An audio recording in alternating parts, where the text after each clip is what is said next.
নিশানি টাঙিয়ে রাখেন, ছবিটা আপনার বাবার প্রতীক, ছবিটা আপনার বাবা নয়, ছবিটা আপনার পিতৃদেব নয়, ওটা আপনার বাবার প্রতীক, যে আপনার বাবাকে এই রকম দেখতে ছিল, এটা প্রতীক হিসেবে নেওয়া হয়েছে। এই পাথর বলুন, কাঠ বলুন, মাটি বলুন, কোনোটাই ভগবান নয়, ওটা ভগবানের প্রতীক হিসেবে আমরা নিয়েছি। তাহলে ভগবান কি দিয়ে তৈরি? চৈতন্য চরিতামৃত বলছে সচ্চিদানন্দ হয় কৃষ্ণের স্বরূপ, অতএব তার শক্তির হয় তিন রূপ।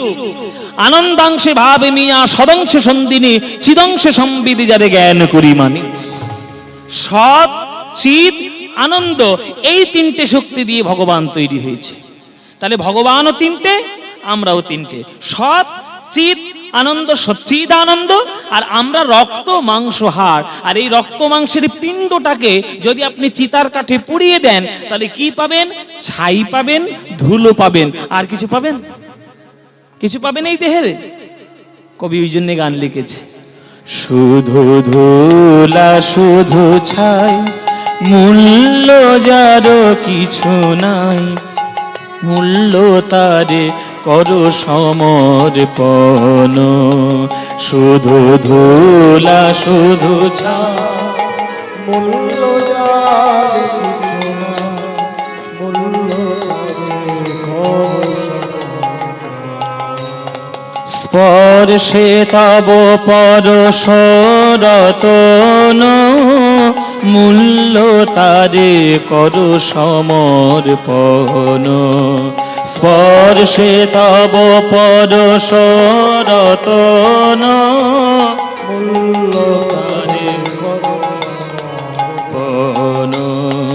তোমারি গৌরবে যাবে আমার গৌরব হবে, তোমারি গৌরবে যাবে আমার গৌরব হবে, সব তবে দিব বিসর্জন, সব তবে দিব বিসর্জন। আমার হৃদয় প্রাণ মন আমি কি বলে করিব নিবেদন, আমার হৃদয় প্রাণ মন আমি কি বলে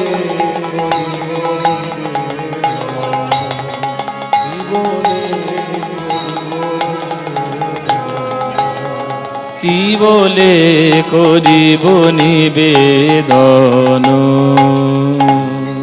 এখন ভক্তরা কেউ স্টেজে আসবেন না, মন দিয়ে গান শুনুন, গীতা দেওয়ার ইচ্ছা, টাকা দেওয়ার ইচ্ছা, যা দেওয়ার ইচ্ছা ওই মন্দিরে গিয়ে দিয়ে আসবেন। মন্দিরে ব্রাহ্মণরা এসছেন, বৈষ্ণবগণ এসছেন, তাদের সেবায় পয়সাগুলো দিয়ে আসবেন। আসরের মধ্যে আপনারা কেউ আসবেন না। আপনারা যদি 3 ঘন্টা বসে গানটা মন দিয়ে শোনেন, তাহলেই আমার গান গাওয়াটা সার্থক, আশাটাও সার্থক, আপনাদের আশাটাও সার্থক। মন দিয়ে গানটা শুনবেন, গীতা পয়সা যা দেওয়ার দরকার ওই বৈষ্ণব ব্রাহ্মণদের চরণে দিয়ে আসবেন। আমাকে একটাও পয়সা এখানে দেবেন না, 10টা টাকা, 5টা টাকা, 50 টাকা একদম দেবেন না। জয় নিতাই, গৌর হরি বল।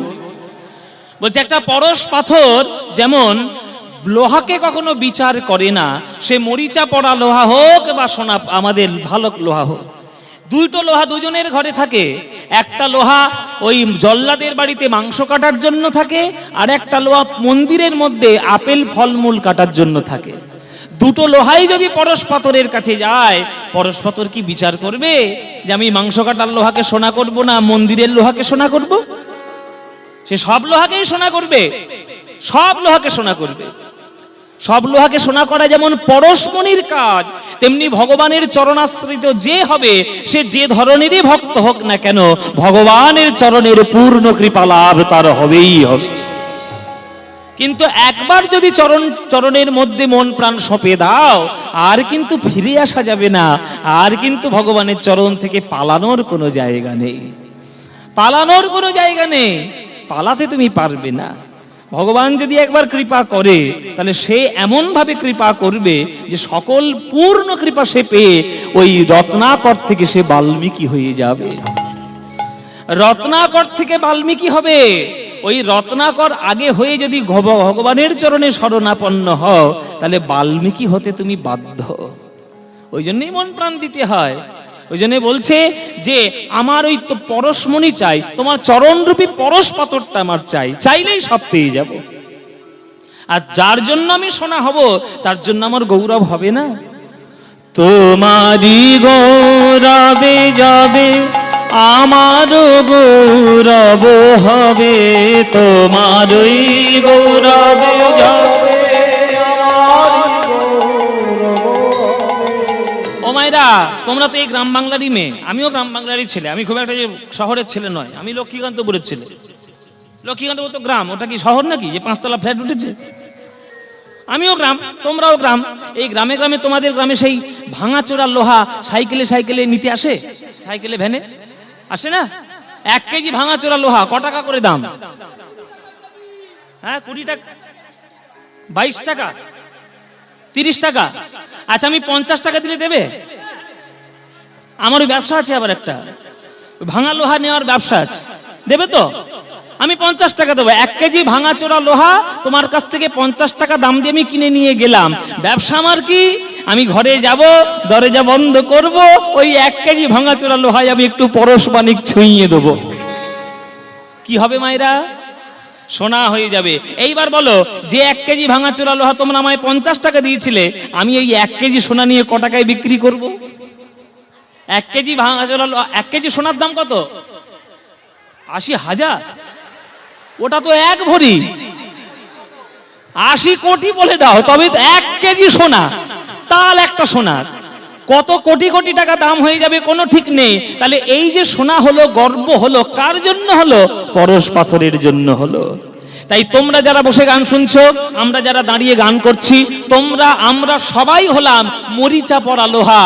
এই দেহের কোনো মান নেই, কোনো গুণ নেই, কোনো দাম নেই, কিন্তু কেউ যদি একবার ভাগ্যক্রমে ওই ভগবানের চরণরূপী পরশ পাথরের ছোঁয়া পেয়ে যায়, তাহলেই হব আমরা মহামূল্যবান। তখনই আমাদের সোনা হতে হবে। সোনা হয়ে তখন জগৎ মাঝারে আমরা চকচক করে উঠব।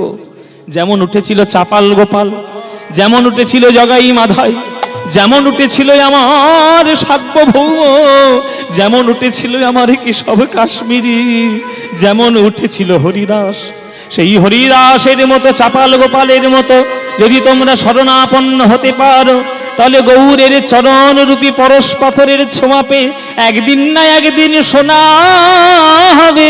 সেই সোনা হওয়ার পরে জগৎ জন তোমার কৃপায় চকচক করে উঠবে। ওই জন্যই তো বলছে, তোমারই গৌরবে যাবে আমার গৌরব হবে, তোমারই গৌরব যাবে আমার গৌরব হবে। সবতবে দিব বিসর্জন আমার হৃদয় প্রাণ মন, আমি কি বলে করিব নিবেদন, আমার হৃদয় প্রাণ মন কি বলে করিব নিবেদন, কি বলে করিব নিবেদন।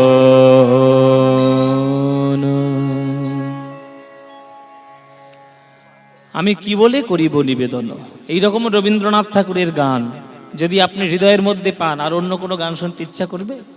তাহলে এই জগতে পরশমণিকে, পরশমণিকে, পরশ পাথরকে আমার গৌরাঙ্গ সুন্দর, সেই গৌরাঙ্গ সুন্দরের জন্মদিন আজকের দিন। তাই আজকের দিনটা আপনারা বাঙালিরা একবারে আনন্দ করে গৌর পূর্ণিমা পালন করবেন। আপনারা জানেন মায়েরা, যে গৌর পূর্ণিমায় আমার গৌরহরি জন্মগ্রহণ করেছিল, সেই পূর্ণিমার দিন আকাশে কোনো চাঁদ আসেনি। আকাশে কোনো চাঁদ আসেনি, জানো? জানো কি জানো না? জানো না? আকাশে কোন রকম কোন চাঁদের উদয় হয়নি সেই পূর্ণিমাতে। পূর্ণিমা মানে তো আকাশে চাঁদ আসবে, কিন্তু চাঁদ নেই। কেন? না, আকাশে চাঁদ নেই এই কারণে সেদিন ছিল পূর্ণগ্রাস চন্দ্রগ্রহণ। পূর্ণগ্রাস চন্দ্রগ্রহণ। রাহু মনে মনে ভাবলো যে জগতে গৌর চাঁদ উদয় হচ্ছে, আকাশে চাঁদ এসে কি করবে? ওকে গিলে ফেলাই ভালো, ওকে গিলে ফেলাই ভালো, এই বলে গপ করে কি গিলে ফেললো, চাঁদকে গিলে ফেললো। এবার রাহুর তো গলা কাটা বাবা, গলা কেটে এই পূর্ণিমাতে গিলে ফেলেছে, পরের পূর্ণিমায় তো চাঁদ বেরিয়ে গেছে। তাই সেদিনটা ছিল পূর্ণগ্রাস চন্দ্রগ্রহণ। এবার তিনটে গ্রহণ হলো নবদ্বীপে এই দোল পূর্ণিমার দিনে। একটা হচ্ছে পূর্ণগ্রাস চন্দ্রগ্রহণ, চন্দ্রগ্রহণ হয়েছে বলে নবদ্বীপের ভক্তদের হরিনাম গ্রহণ, আর সেই ক্ষণে, সেই শুভক্ষণে হলো মহাপ্রভুর জন্মগ্রহণ। একটা দিনে তিনটে গ্রহণ। এইরকম পূর্ণিমা কখনো আসবে বাংলায়? আর কখনো হবে না। প্রথম গ্রহণ হচ্ছে চন্দ্রগ্রহণ, দ্বিতীয় গ্রহণ লোকের হরিনাম গ্রহণ, আর 3 নম্বর গ্রহণ মহাপ্রভুর জন্মগ্রহণ। হ্যাঁ, এই তিনটে গ্রহণ লাগলো একটা দিনে। ভাবতে পারছেন আমাদের বাংলায় কি হয়েছে? অথচ বাঙালিরা, মূর্খ বাঙালিরা এখনো পর্যন্ত গৌরাঙ্গকে চিনতেই পারেনি। যারা চিনতে পারেনি তাদের এখন 100 জন্ম নিতে হবে বাঙালি হয়ে, তবেই তারা গৌরকে চিনতে পারবে। তাই বলছে, অখিল ভুবন ভরি হরি রস বাদর বরিক্ষত চৈতন্য মেঘে ভকত চাতক যত পিবি পিবি অবিরত অনুক্ষণ প্রেম ধন মাগে। ও মায়েরা, এখানে চাতক পাখি আছে নাকি? এই গ্রামটার নাম কি? রাধানগর পশ্চিম পাড়া। রাধানগর পশ্চিম পাড়ায়, এটা দক্ষিণ পাড়া, দক্ষিণ পাড়া। আচ্ছা, ও তোমার বাড়ি হয়তো পশ্চিম পাড়া, যা ওর বাড়ি বলে ফেলেছে। আচ্ছা, আমাদের এই ভাই রঞ্জিত, আমরা গুরু ভাই সব। হ্যাঁ, ও আমার গুরুর কাছে গান শেখে, আমরা একই গুরুর শিষ্য। ওর পশ্চিম পাড়ায় বাড়ি, ওই জন্য পশ্চিম পাড়ার লোক পশ্চিম পাড়া বলেছে, কিন্তু গ্রামটা তো রাধানগর। আপনারা গৌরাঙ্গ প্রেম আর কৃষ্ণ প্রেম ছাড়া অন্য কোনো প্রেম গ্রহণ করবেন না, তাই আপনারাও হলেন চাতক পাখি। হ্যাঁ, তাহলে সেই মহাপ্রভুর জন্ম কোথায়? এই আজ সেই পূর্ণিমা, ফাল্গুনী পূর্ণিমা তিথি, আমার মেঘজন মিলা তথি। ফাল্গুনী পূর্ণিমা তিথি মেঘজন মিলা তথি। সেই মেঘে করল বাদর রে, উঁচা নিচা যত ছিল গৌর প্রেম জলে ভাসাইল। উঁচা নিচা যত ছিল গৌর প্রেম জলে ভাসাইল। ও গো উঁচা নিচা যত ছিল ও গো প্রেম জলে ভাসাইল। উঁচা নিচা যত ছিল গৌর প্রেম জলে ভাসাইল। ও গো বাড়িল গৌরাঙ্গ ঠাকুরাদি। আহা, বলছে উঁচা নিচা যত ছিল প্রেম জলে ভাসাইল। ও মায়েরা, বৃষ্টি যখন আকাশ থেকে পড়ে তখন কি ভেবে চিনতে পড়ে যে আমি উঁচু জায়গায় পড়বো, নিচু জায়গায় পড়বো না? সব জায়গায় পড়বে। উঁচু জায়গা যেগুলো, সেখানে জল পড়বে কিন্তু থাকবে না, গড়াতে গড়াতে নিচের দিকেই যাবে। তেমনি যারা অভিমানের উঁচু জায়গায় বসে রইল, তাদের হৃদয়ে প্রেম জল পড়লো বটে, তবে থাকলো না, গড়াতে গড়াতে নিচের দিকে গেল। কাদের দিকে? যারা অভিমান পরিত্যাগ করে নবদ্বীপের ধুলায় আর বৃন্দাবনের ধুলায় হরি হরি বলে নয়ন ধারায় মুখ ভাসালো, তাদের হৃদয়ে প্রেম জল স্থায়ী হলো। ওগো জীবের করিয়া যন্ত্র, ওগো হরি নাম মহামন্ত্র। জীবের করিয়া যন্ত্র হরি নাম মহামন্ত্র। জীবের করিয়া যন্ত্র হরি নাম মহামন্ত্র। সব ঘরে প্রেমের অঞ্জলি, সব ঘরে প্রেমের অঞ্জলি। বলে অধম দুর্গত যত হইল তারা ভাগবত বাড়িল গৌরাঙ্গ ঠাকুরানী। এই যে আকাশের জল চারিদিকে পড়ছে কিন্তু নিচের দিকেই গিয়ে জমা হচ্ছে, তেমনি অভিমানের উঁচু জায়গায় বসে রইবে যারা, তাদের হৃদয়ে গিয়ে প্রেম জল স্থায়ী হবে। তাছাড়া কিন্তু প্রেম জল স্থায়ী হবে না। আপনারা জেনে রাখুন, আপনি এসি ঘরে থাকুন, আপনি কোটি টাকার মালিক হন, আর আপনি যেই হন, আপনি যদি কীর্তন শোনার জন্য ধুলোয় বসতে না পারেন, তাহলে আপনার জীবনে কীর্তন শোনার ভাগ্য হবে না, জীবনে হবে না। জানো, যত বৈষ্ণব আছে তাদের মধ্যে একটা বৈষ্ণব ছিল, তার নাম জনক। বিরাট বড় রাজা, মিথিলার রাজা জনক। পয়সার কোনো অভাব নেই, কোনো কিছুরই অভাব নেই, কিন্তু ভগবানের চরণ ছাড়া সে কিচ্ছু জানে না। রামকৃষ্ণ ঠাকুর বলেছে না, পাকাল মাছের মতো সংসার করবি, সংসারে থাকবি, গায়ে তোর পাক লাগবে না। জনক রাজা সেই পাকাল মাছ। যে টাকা পয়সার ঘেরার মধ্যে চারিদিকে আছে, কিন্তু একদিনের জন্য টাকা পয়সার মোহ তার কখনো গ্রাস করেনি। তাই জেনে রাখবেন, আপনারা যারা যারা গান শুনতে এসেছেন, নিজেকে কখনো এমন মনে করবেন না যে আপনি রূপ সনাতন গোস্বামীর থেকেও বড় হয়ে গেছেন। আপনারা তার চরণ ধুলি হতে পারবেন না, আমরা তার চরণ ধুলি হতে পারবো না। সেই রূপ গোস্বামী, সনাতন গোস্বামী, তারা যদি ধুলোয় গড়াগড়ি দিয়ে হরিনাম গাইতে পারে, আর আমরা পারবো না? কীর্তন শুনতে গেলে আমাদের সবার ব্যবস্থা করতে হবে। আমি আপনাদের এখানে আজকে একটা কথা বলে দিই, এই সুযোগ যখন হয়েছে কথাটা বলে দিই। আপনারা এখানে যারা কীর্তন শুনতে এসছেন, এখানে অনেক কমিটিও আছেন কীর্তনের। কমিটিতে যখন কীর্তন শুনতে করাবেন কোনো জায়গায়, এই যে আজকের যেমন আসর হয়েছে, কীর্তনিয়ার আসর কখনো 6 ফুট 7 ফুট উঁচু করে আর দর্শক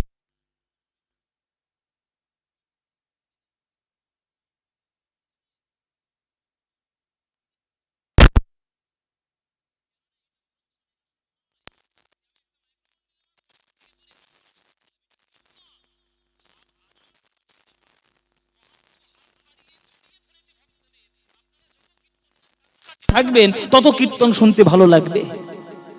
তাই আপনারা কীর্তন যখন করবেন বা কীর্তন করাবেন বা কীর্তন শুনবেন, ধুলোটা যেন আপনার মূল লক্ষ্য হয়। ভক্ত পদধূলি আর ভক্ত পদ জল, ভক্ত ভুক্ত সে সেই 3 মহাবল।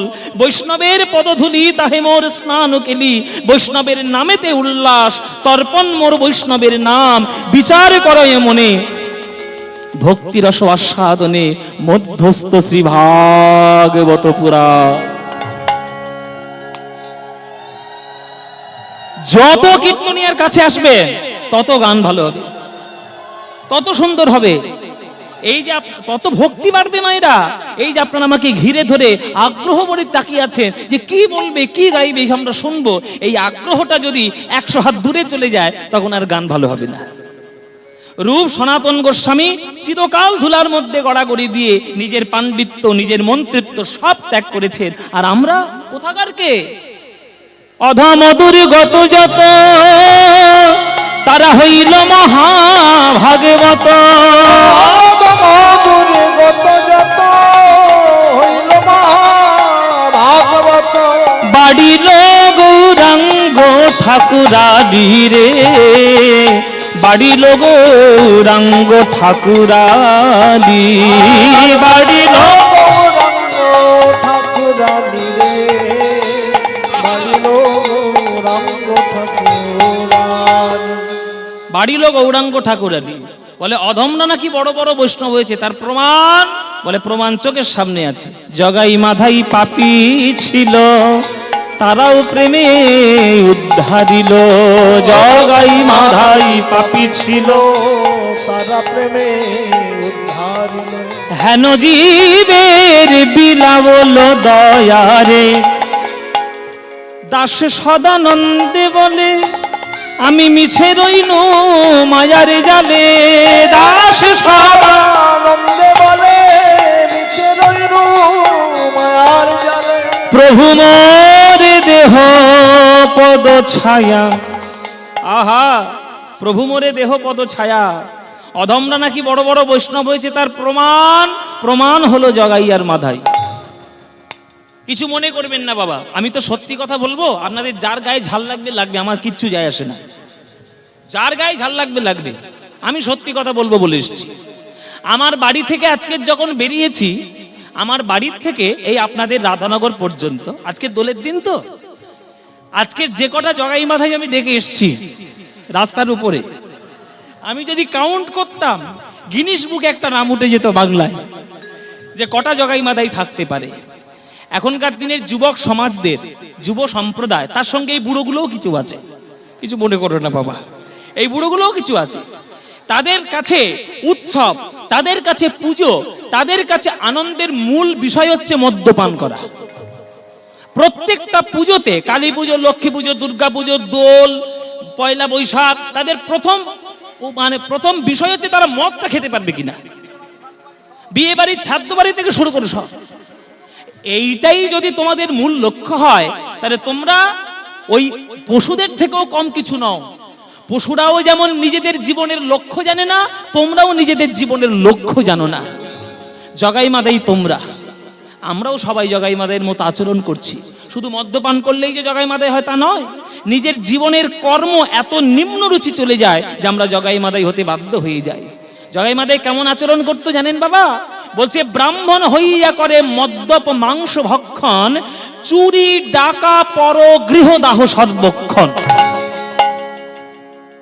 দুটো বামুনের ছেলে তারা, তাদের দায়িত্ব ছিল নবদ্বীপকে রক্ষা করা, তারা নবদ্বীপের পুলিশ, কিন্তু তাদেরকেই দিতে গিয়েছিল নিত্যানন্দ হরিনাম।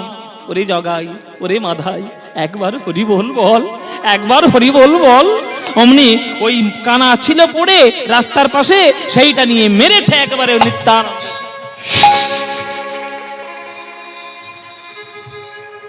ব্যাস, কপাল ফেটে গেল, কপাল ফেটে গেল। এই যে নিত্যানন্দের কপালটা ফাটলো, নিত্যানন্দের কপাল ফেটেছে বলে নিত্যানন্দ কি ঘুরিয়ে একটা কানা মেরেছিল না চড় মেরেছিল?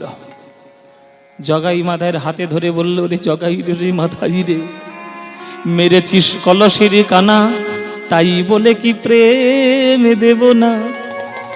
দরকার হলে আবাই আমার মা, যত খুশি মা, কিন্তু চরণ ধরি একবার হরি বল বল।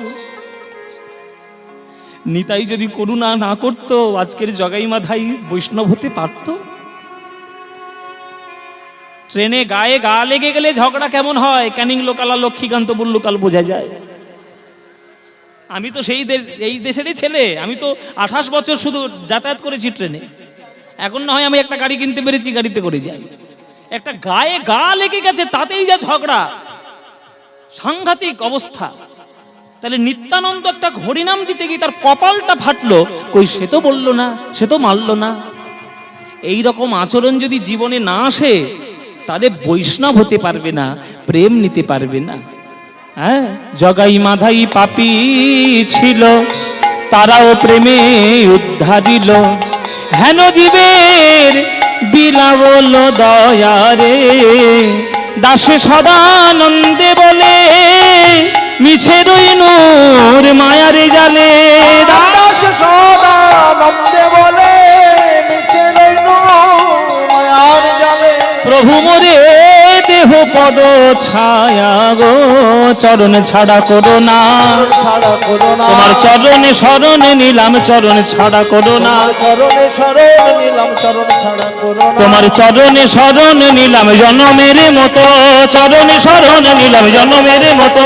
চরণে শরণ নিলাম জনমের মতো প্রভু, চরণে শরণ নিলাম জনমের মতো। চরণে শরণ নিলাম জনমের মতো প্রভু, চরণে শরণ নিলাম জনমের মতো। চরণ ছাড়া করো না দেহ রে, প্রভু মোরে দেহ পদ ছায়া রে, প্রভু মোরে দেহ পদ ছায়া। ব্যাটারি গেছে, ব্যাটারি গেছে, ব্যাটারি দেখেছি দেখো। প্রভু মোরে দেহ পদ ছায়া। যা পেয়েছি, যা পাবো, যা পাচ্ছি,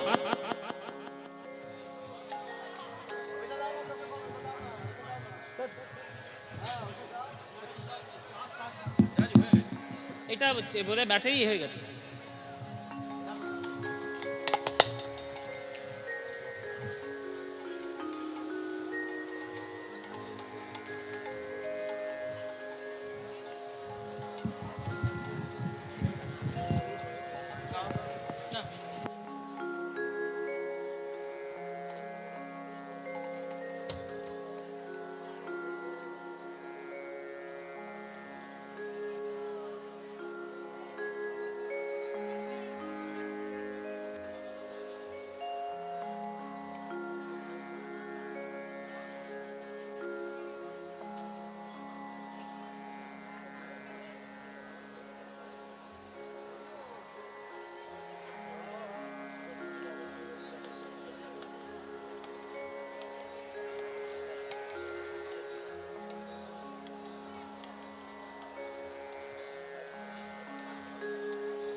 সাউন্ডম্যান কোথায় আছেন? চলে আসবেন সাউন্ডম্যান, আপনি সাউন্ডের কাছে চলে আসুন।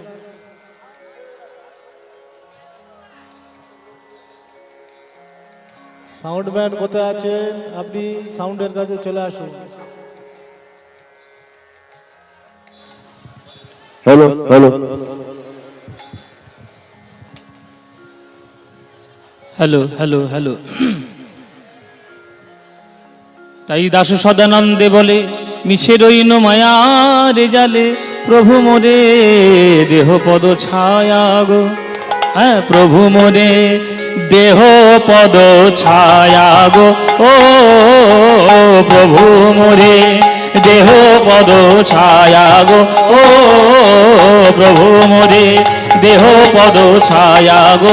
ও প্রভু মোরে দেহ পদ ছায়া গো।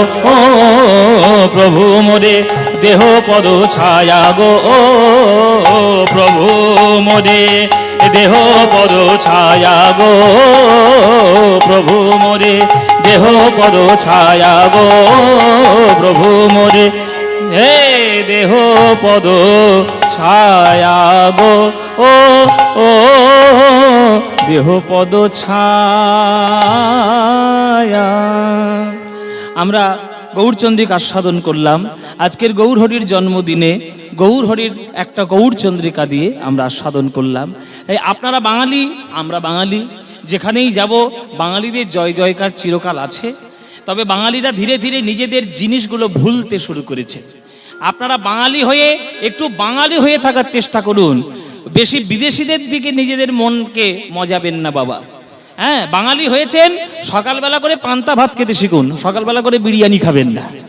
ওটা বাঙালিদের কোনো ধর্মই নয়, ওটা বাঙালিদের কোনো বৈশিষ্ট্য নয়। একটু বাঙালি হন, তবেই গৌড়কে চিনবেন, তবেই রবীন্দ্রনাথকে চিনবেন, তবেই বিবেকানন্দকে চিনবেন, তবেই জীবনের মঙ্গলটা হবে।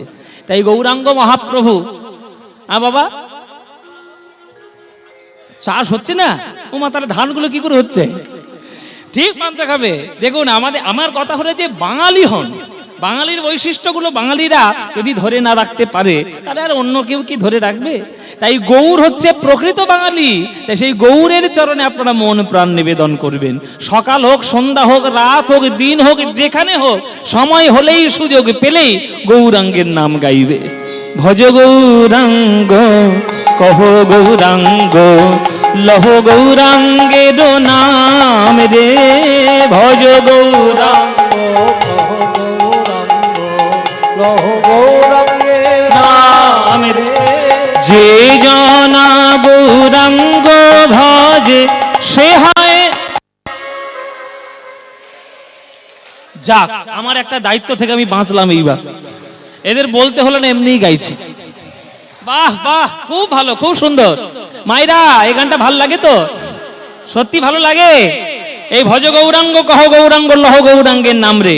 আজকে এসছো যখন, তাহলে মন প্রাণ দিয়ে একেবারে গাইবে। মন প্রাণ দিয়ে আমার সঙ্গে করতালি দিয়ে গাও। আর যাদের যাদের এই গানটা ভালো লাগবে না, তারা উলুধ্বনি দাও জোরে জোরে। এই দেখো, সব কটা সিরিয়াল দেখা লোক এসছে এইখানটা। হ্যাঁ, দিলে তো সর্বনাশ করে। এক কল সিঁদুর এক ফোঁটা চোনা ফেলে দিয়েছ। আমি বলেছি যাদের ভাল লাগবে না তারা উলুধ্বনি দেবে, উলুধ্বনি। জিভ ফসকে বেরিয়ে গেছে। হ্যাঁ, কাটা খালে তোকে চুবিয়ে মারবো। ও মাইরা, এই ভুল হয়ে গেল। এইবার যারা যারা ভালোবাসো, এইবার উলুধ্বনিটা তারাই দাও দেখি। বাহ, সবাই ভালোবাসে। তা ভালো যখন বাসেন, প্রাণ ভরে যেমন গাইছিলেন, আমার সঙ্গে সবাই মিলে প্রাণ ভরে গাইবেন। ভজ গৌরাঙ্গ কহ গৌরাঙ্গ, লহ গৌরাঙ্গের নাম রে। বলো ভজ।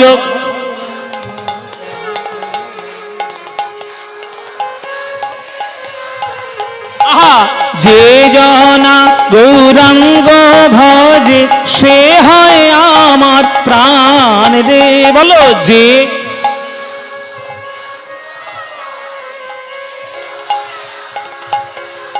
বাহ, প্রভাত কালে হা গৌরাঙ্গ যে বলে একবার রে। প্রভাত কাল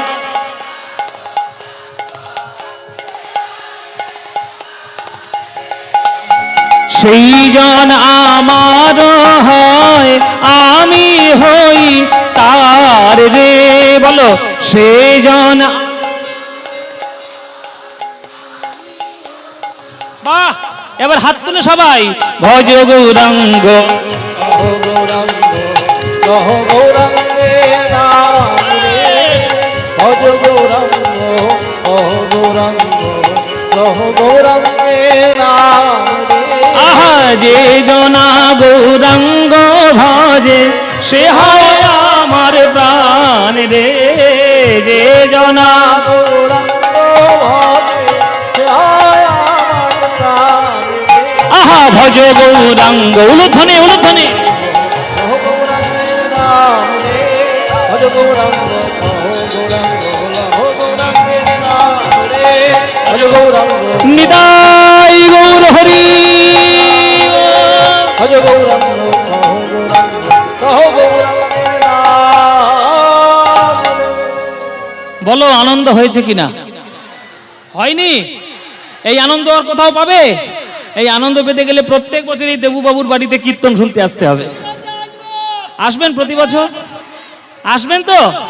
ব্যাস, আপনারা এলেই আনন্দ হবে। এত সুন্দর করে আপনারা কীর্তন শোনার জন্য ছুটে এসেছেন। আমার এই দেবুবাবু যার বাড়িতে, যার গৃহে আমন্ত্রণে আমরা কীর্তন করতে এসেছি, ওনার খুব ইচ্ছা যে আজকের মহাপ্রভুর জন্মদিন, তাই আপনার মুখ থেকে মহাপ্রভুর দ্বিতীয় অবতারের কথা, ওই লীলাটি আজকের আমরা আস্বাদন করতে চাই। আজকের আমরা আস্বাদন করব মহাপ্রভুর দ্বিতীয় অবতার শ্রীনিবাস আচার্যের কথা। শ্রীনিবাস আচার্য প্রভু, তার জন্মের কথা ওনাদের খুব ইচ্ছা শোনা, তাই তাদেরকে আমরা আস্বাদন করাবো। এই যে লীলাগুলো, এই লীলাগুলো তো আমরা সচরাচর পাই না, কিন্তু আমার হয়েছে ভাগ্য যে গুরুর চরণে বসে এসব লীলাগুলো শিক্ষা করার। তো সেই গুরুর কাছ থেকে সে যে যা যা পেয়েছি আপনাদেরকে সব শোনাবো। আজকের মহাপ্রভুর দ্বিতীয় অবতার শ্রীনিবাস আচার্যের কথা আস্বাদন করব। কি নাম বললাম বাবা? হ্যাঁ, শ্রীবাস বলবে না কিন্তু, হ্যাঁ, শ্রীনিবাস আচার্য।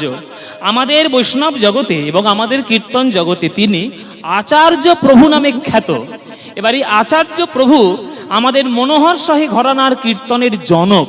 তিনি কিন্তু মনোহর শাহী ঘরানার কীর্তনের জন্ম দিয়েছেন। যেমন নরোত্তম দাস ঠাকুর গড়ানহাটি কীর্তনের জনক, তেমনি মনোহর শাহী ঘরানার কীর্তনের জনক শ্রীনিবাস আচার্য। সেই আচার্য প্রভুর জন্ম কথা আজকের আমরা আস্বাদন করব। আজকে মহাপ্রভুর জন্মদিন, মহাপ্রভু কিভাবে দ্বিতীয় রূপে এলেন, আজকে সেই লীলা কথা শুনব। চলুন লীলা শুরু করে দিই, বেশি দেরি করব না, একদম লীলা শুরু করে দিই। নদিয়া জেলা চাকন্দি গ্রাম, গঙ্গাধর ভট্টাচার্য অতি সজ্জন পরিবারের একটি অতি সৎ ছেলে। প্রচন্ড তার পড়াশোনা করার ইচ্ছে। শাস্ত্র, ধর্ম, পুরাণ, ব্যাকরণ, যুক্তি, এগুলো সমস্ত কিছু সে পড়াশোনা করতে চায়। পড়াশোনা করার জন্য সে যায় নবদ্বীপ ধামে পড়াশোনা করার জন্য। কেননা নবদ্বীপ ধামটা হলো আমাদের আগেকার দিনের অক্সফোর্ড অফ বেঙ্গল। এখন যেমন আমরা, আমাদের দুর্ভাগ্য, আমি সৌভাগ্যটা বলবো না, এটা আমাদের দুর্ভাগ্য যে একটা সময়ে সারা পৃথিবী থেকে লোক ভারতবর্ষে আসতো পড়াশোনা করতে, আর এখন ভারতের লোকেরা যায় অক্সফোর্ডে পড়াশোনা করতে। এটা আমাদের দুর্ভাগ্য ছাড়ার কিচ্ছু না। তাতে আমাদের নিজেদেরই দেশের লোকেদেরই সমস্যা। কেননা আমাদেরই বেইমানির ফলে ওই আরব দেশের লোকগুলো এসে আমাদের দেশকে লুটে পুটে খেয়েছে। ওই মুসলিম যে ইসলামের যে শাসকগুলো, তারা আমাদের দেশটাকে পুরো সর্বনাশ করে দিয়েছে, সর্বনাশ করেছে। তারা যা সর্বনাশ করেছে তার থেকে আরো বেশি সর্বনাশ করেছে ইংরেজরা। ইংরেজরা সে দেশটাকে ভাগ করেছে, মানুষের বিভেদ সৃষ্টি করেছে। তারা প্রচন্ড ধরনের সর্বনাশ করে চলে গেছে। আর সেই ইংরেজরা তাদের দেশে অক্সফোর্ড বিশ্ববিদ্যালয় বানিয়েছে, আর এখন ভারত থেকে লোকেরা সেইখানে পড়াশোনা করতে যাচ্ছে। এটা দুর্ভাগ্য ছাড়ার কিচ্ছু না। আর তার থেকে বেশি আরো সর্বনাশ করেছে আমাদের দেশের রাজনেতাগুলো। মোগল সাম্রাজ্য যত ক্ষতি হয়েছে, ইংরেজ সাম্রাজ্যে যত ক্ষতি হয়েছে, ৬০-৭০ বছরে আমাদের ভারতের নেতারা আমাদের ভারতের দেশকে একদম সর্বনাশ করে দিয়েছে। আরো বেশি সর্বনাশ হয়েছে। ওই জন্যই লোকের এখন বিদেশে যায় পড়াশোনা করতে, ওই দেশ থেকে আর কেউ ভারতে আসে না পড়াশোনা করতে। এটা লজ্জা ছাড়ার কি হতে পারে? লজ্জা ছাড়া কিচ্ছু নয়। নবদ্বীপ তখন পুরো বাংলার একটা শিক্ষা কেন্দ্র। এই যে নবদ্বীপ, এই যে মহাপ্রভুর বাবা জগন্নাথ মিশ্র, ও তো পড়াশোনা করতেই এদেশে এসেছিল। পড়াশোনা বাংলাদেশ থেকে পূর্ববঙ্গ থেকে এখানে পড়াশোনা করতে এসছে, পড়াশোনা করার জন্য তার এখানে থেকে যাওয়া, পড়াশোনার লোভে তার এখানে আসা। তেমনি চাকন্দি গ্রামের ওই গঙ্গাধর ভট্টাচার্যের মনে বড় লোভ যে আমি সকল কিছু শাস্ত্র একটু পড়াশোনা করব, আমি পড়াশোনা করব, নবদ্বীপ যাব। আর নবদ্বীপে সে পড়তে যায়, আর তখন আমার গৌরাঙ্গ মহাপ্রভু এই হরিনাম সংকীর্তন করতে করতে জীবের চরণ ধরে প্রেম বিলিয়ে দেয়। হরিহরয়ে নম কৃষ্ণ যাদবায় নম, হরিহরয়ে নম কৃষ্ণ যাদবায় নম, হরয়ে নম কৃষ্ণ যাদবায় নম, হরয়ে নম কৃষ্ণ যাদবায় নম। আহা গোপাল গোবিন্দ রাম কৃষ্ণ মধুসূদন, গোপাল গোবিন্দ রাম শ্রী মধুসূদন, আহা গোপাল গোবিন্দ রাম শ্রী মধুসূদন, গোপাল গোবিন্দ রাম শ্রী মধুসূদন। আহা কৃষ্ণ কৃষ্ণ কৃষ্ণ কৃষ্ণ কৃষ্ণ কৃষ্ণ কৃষ্ণ হে কৃষ্ণ কৃষ্ণ কৃষ্ণ কৃষ্ণ কৃষ্ণ কৃষ্ণ কৃষ্ণ, আহা কৃষ্ণ কৃষ্ণ কৃষ্ণ কৃষ্ণ কৃষ্ণ কৃষ্ণ কৃষ্ণ হে কৃষ্ণ কৃষ্ণ কৃষ্ণ কৃষ্ণ কৃষ্ণ কৃষ্ণ কৃষ্ণ, আহা কৃষ্ণ কৃষ্ণ কৃষ্ণ কৃষ্ণ কৃষ্ণ কৃষ্ণ কৃষ্ণ, কৃষ্ণ কৃষ্ণ কৃষ্ণ কৃষ্ণ কৃষ্ণ কৃষ্ণ কৃষ্ণ। ওই দেখো, ওই দেখো, ওই যে গৌর যাচ্ছে, ওই যে গৌর যাচ্ছে। আহা গো, কি সুন্দর সোনার টুকরো ছেলে, কত দল বল সঙ্গে নিয়ে, ভক্তগণ সঙ্গে নিয়ে, লোকের হাতে ধরে পায়ে পড়ে কি সুন্দর কীর্তন করছে গো।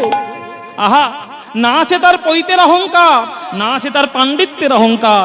মুচি বলো, শূদ্র বলো, মেথর বলো, সবার চরণ জড়িয়ে ধরে হরিনাম করছে। গঙ্গাধর ভট্টাচার্যের মনে ইচ্ছা হলো ওই নিমায়ের সঙ্গে যদি একটু কীর্তন করতে পারতাম, জীবনটা একেবারে ধন্য হয়ে যেত। শোনো শোনো, আমার মনের ইচ্ছা তোমাদের বলি, শোনো, পড়াশোনাটা করব, হ্যাঁ, গুরুদেবের কাছ থেকে অনুমতি নেব, আর অনুমতি নেওয়ার পর আমি ওই গৌড়ের সঙ্গে কীর্তন। হ্যাঁ, এই তোমরা করবে নাকি আমার সঙ্গে কীর্তন? তোমরাও করবে তো? সবাই মিলে করবো গৌরের সঙ্গে কীর্তন। ও মায়েরা, তোমরা করবে তো? বাহ! গঙ্গাধরের মনে বড় ভালোবাসা জন্ম নিল গৌরাঙ্গের প্রতি। ওই গৌরের সঙ্গে আমি কীর্তন করব, ওই গৌরের সঙ্গে আমি খোল বাজাবো, ওই গৌরের সঙ্গে আমি করতাল বাজাবো, লোকের হাতে ধরবো, পায়ে পড়বো, আর কৃষ্ণ নাম দেবো। পৈতের অহংকার রাখবো না, ব্রাহ্মণের অহংকার রাখবো না, পাণ্ডিত্যের অহংকার রাখবো না। সবাইকে সমান জ্ঞানে সমান ভেবে চণ্ডীদাসের কথা নিয়ে, শোনো রে মানুষ ভাই, সবার উপরে মানুষ, সত্য তাহার উপরে নাই, এই বাণী আদর্শ করে আমি সবাইকে নিয়ে কীর্তন করব। এই বাবা, কীর্তন করবে তো? ঠিক আছে, এখন তোমাদের ছুটি পড়লো, এখন তোমাদের ছুটি পড়েছে, যাও বাড়ি যাও। হ্যাঁ, বাড়ি ছুটি পড়ে, বাড়ি ছুটি পড়েছে, বাড়ি যাবে না বলে গুরুর অন্ন ধ্বংস করবো, যা বাড়ি যা। ও মায়েরা, পাঠশালায় ছুটি পড়লে সবাই তো বাড়িই যাবে। তা সেই সময়টা কবে? সেটা হচ্ছে আমাদের পৌষ সংক্রান্তির দিন। গঙ্গাসাগরের মেলা যেদিন হয় না, ওই দিন তো ছুটি সবার, চারদিন পুরো ভারতবর্ষই ছুটি। তো পাঠশালায় ছুটি পেয়েছে গঙ্গাধর, বাড়ি এসছে, এটা খুব ভালো কথা। এদিকে ওই মকর সংক্রান্তির দিনে, পৌষ সংক্রান্তির দিনে কি ঘটতে চলেছে বা কি ঘটবে বা কি হয়েছে, এটা কিন্তু গঙ্গাধর ভট্টাচার্যের জানা নেই। কি হয়েছে নবদ্বীপে? একটা ঘটনা ঘটেছে। সেই দিন দুপুরবেলায় আমার নিমাই যমুনার ভাব অবলম্বন করে সুরধনী গঙ্গার জলে ঝাঁপ দিয়েছে। আর সেই ঝাঁপ দেওয়ার ফলে, ওই ঝাঁপ দিলে যে জলটা ছিটকে যায়, একটা ভারী জিনিস যদি জলে পড়ে ছিটকে যাবে না জল? তা মহাপ্রভু ওই দিনে যমুনার ভাবে গঙ্গার জলে ঝাঁপ দিয়েছে। যে ঝাঁপ দিয়েছে, উনি গায়ের জল ছিটকে গিয়ে দুটো ব্রাহ্মণের গায়ে লেগেছে। সেই ব্রাহ্মণ দুটো গঙ্গা জলে দাঁড়িয়ে আহ্নিক করছিল।